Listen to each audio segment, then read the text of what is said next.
The first mistake is not having a plan. For every shower, I draw up a layout on graph paper just like this. And I make sure that the first row of tile won't have any slivers between that tile and the bottom of the floor. And that's going to be important if you're going over a curb. For example, I'm using these 12 by 24s and that laser set at 9 inches. The same principle applies at the ceiling and any doorways. So this bathroom has a doorway, and you can see in my layout, I just have a slight notch around that. And I also plan for any shower niche.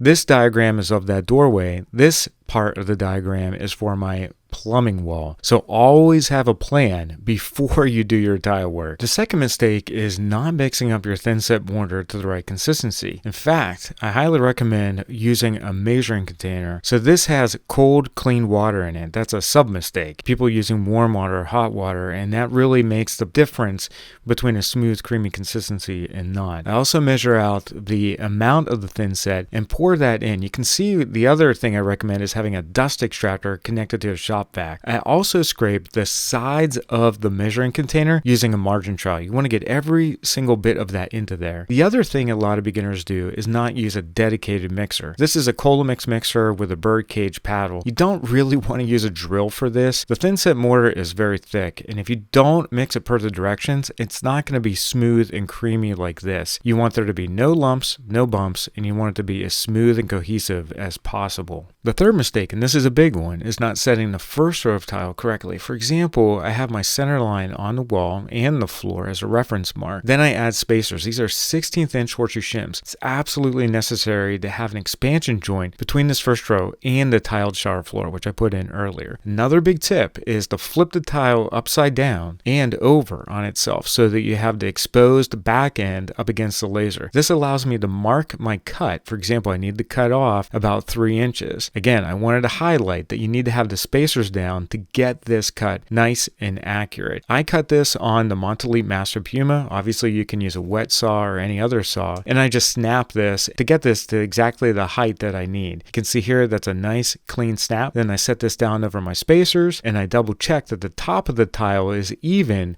with my laser level. That's going to be critical. The fourth mistake is not using the right trowel and not applying the thin set appropriately. I burn the thin set into the wall. This is one of my preferences because I want to get a nice thin layer of that on the backer board. And then I trowel the thin set by holding the trowel at a 45-degree angle. This maximizes the notch, which is going to be important for large tiles like I'm using. Another mistake is not keeping everything clean, because if you get thin set on the floor or even on this cardboard here, this ram board, it's going to get on the tile and it's going to keep everything a mess. The other thing is you can see that all my trowel notches are parallel, and in this case I am going to back flat trowel the tiles. The goal is to get 95% thin set coverage on the tile. I also wipe down all 4 sides to get a nice clean edge, and then I'll set the tile. This brings me to the fifth mistake, and that's setting the tile incorrectly. For example, when I set this tile, I compress it into the mortar and move it back and forth about 1/4 of an inch.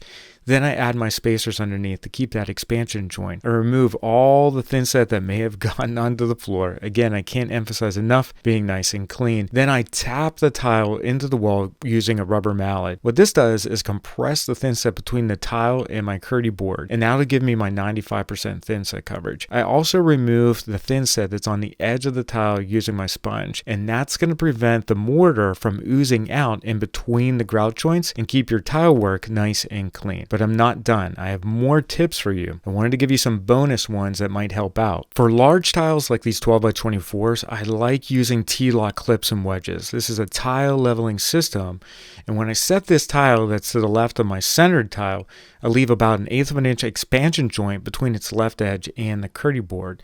Then I add my wedges. The other thing that I'll do for these large tiles to torque down on them and to get them flat is to use the T-lock tool. This is great because it really makes those tiles nice and flat up against each other. Notice again that my laser level is aligned with the top edge of that second tile. Then I set my last tile up against the right side. Again, I leave an expansion joint up against the curdy board board, tap it, remove any of the thin set that's on the edges of the tile, and then I'll add my T-lock wedges. What this does is get this first row in line with my laser and nice and flat. You'll see here that I maintain a third offset pattern using the second row of tile. What that means is this second row of tile is offset by about 8 inches in relation to the first row. Again, I wipe off all the edges.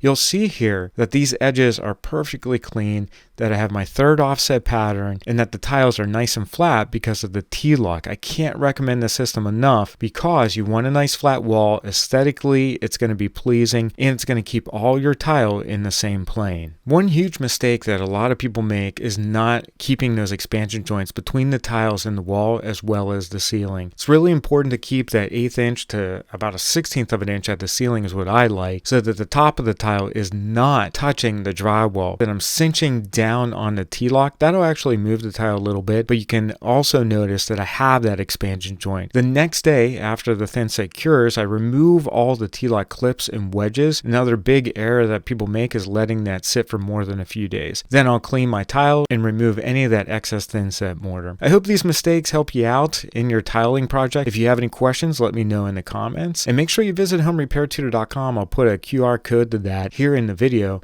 because I have way more tutorials that'll help you out with your project. Thanks for watching, and I'll talk to you soon.